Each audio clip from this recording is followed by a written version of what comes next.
Tunaendelea na masomo yetu jinsi ya kuandaa sherehe bora na yenye mashiko na ya kupendeza na itakayoendelea kukumbukwa. Sasa hapa nataka nizungumze kwa swala la uundaji wa kamati. Hii kamati ni timu ambayo itakusaidia wewe mwenye sherehe, bwana harusi, bibi harusi au mzazi uliyeiandaa sherehe katika kuifanikisha sherehe yako iende. Kamati ipo kwa ajili ya kukusaidia.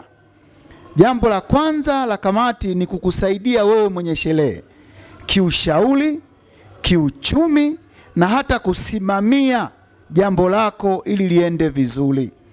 Kamati haipo kwa ajili ya kufuata matakwa yake yenyewe kama kamati. Kamati ipo kwa ajili ya kufuata matakwa yako wewe uliyewaita au wewe mwenye tukio. Na ndio maana mara nyingi inapotaka kufanya jambo inakushirikisha. Mfano, unakuta kamati imemleta mtendakazi fulani ambaye labda mpishi, kamati nataka mpishi fulani ndio aweze kuihudumia sherehe yetu. Lakini wewe bwana harusi, bibi harusi au wewe uliyeandaa sherehe, kuna mpishi ambaye unamwamini na toka zamani imekuwa ni ndoto yako aje kupikia kwenye sherehe yako. Unaishirikisha kamati. Kamati wao kama wanaona kuna changamoto kwenye huyo mpishi uliyemleta, basi wanatakiwa wakushawishi kwa hoja kwamba mpishi tuliyemleta tunaona ni bora kuliko huyu wa kwako kutokana na hoja hizi na hizi na hizi. Wasilazimishe. Wakisha kushauri, mwisho wa ushauri tunasema hili swala linabaki kwa mwenye sherehe mwenyewe.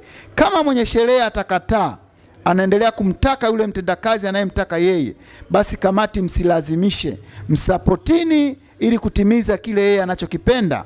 Sio mpishi tu, anaweza kawa na MC anayemtaka yeye, anaweza kawa na mpiga picha anayemtaka yeye.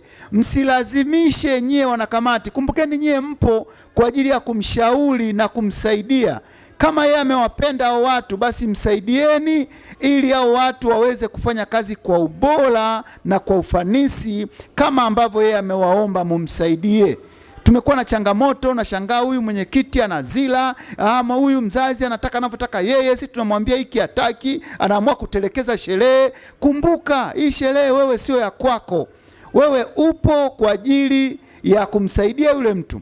Utaacha watu wakuwazie vibaya kwamba pengine unawaleta hao watu, unalazimisha, una malengo nao, una faida nao, au kuna kitu nakipata kwa hao watu na walazimisha waje wafanye hii kazi. Kumbuka bwana harusi, bibi harusi, mzazi, hawa ndio waliotuita. Kuna wazazi wengine anaandaa sherehe yake, anawaandaa na watu wa huduma kabisa.